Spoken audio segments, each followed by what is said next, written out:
আগে একটা রিপোর্ট হওয়ার পরেও ভাবছিলাম যে সব ডাক্তার পাবো, ডিউটি বাউন্ড পাবো সবাইকে, কিন্তু সেটা পাই নাই।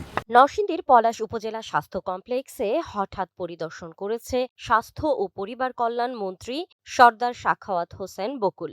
শনিবার সকাল 8:30টায় ডাক্তারদের সময়মতো কর্মস্থলে উপস্থিত না হওয়ার অভিযোগের প্রেক্ষিতে তিনি পলাশ উপজেলা স্বাস্থ্য কমপ্লেক্স পরিদর্শন করেন। এ সময় তিনি হাসপাতালে কর্তব্যরত 21 জন ডাক্তারের মধ্যে 5 জন ছুটি থাকায় 16 জনের মধ্যে 8 জনের উপস্থিত দেখতে পান। এর মধ্যে 2 জন ডাক্তার আবার নির্ধারিত সময়ের পরে আসেন। পরে তিনি হাসপাতালের সার্বিক সেবা কার্যক্রম ঘুরে দেখেন এবং রোগীদের সাথে কথা বলেন।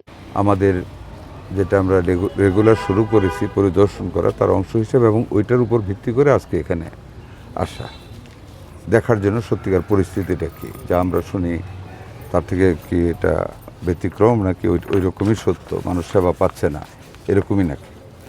যাই হোক, ওই কারণে আসলাম। এখানে আসা যা পাইলাম ইটস ফ্রাস্ট্রেটিং, যে একটা মাত্র 24 ঘন্টা আগে একটা রিপোর্ট হওয়ার পরেও ভাবছিলাম যে সব ডাক্তার পাবো, ডিউটি বাউন্ড পাবো সবাইকে, কিন্তু সেটা পাই নাই। এই হাসপাতালে আপনার টোটাল 27টা পোস্ট আছে। শিয়া বাটার ও ভিটামিন সমৃদ্ধ লিলি বিউটি সোপ, তারুণ্যময় উজ্জ্বল ত্বকের জন্য।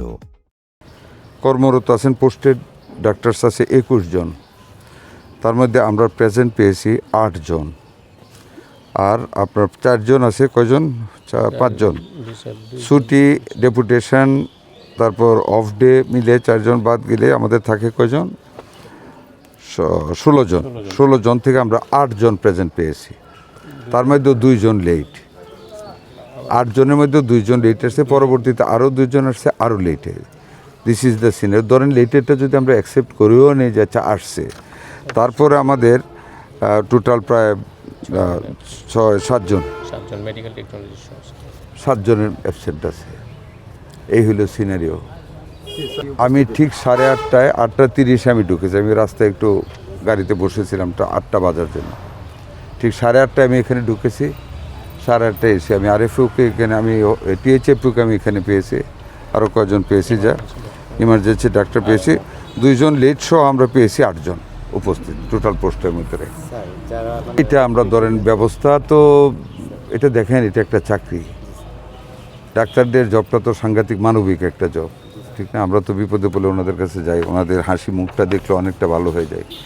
আমার কথা হলো, এটা চাকুরি তো, এটা না মানুষের সেবা করে যেন। আমরা তো বলতেছি আমরা জনগণের গোড় ধরে আমরা পাবলিক হেলথ কেয়ারটা আমরা পৌঁছে দেবো, চিকিৎসা সেবা পৌঁছে দেবো, পৌঁছাবো তো ডাক্তার সাহেবদের দিয়েই।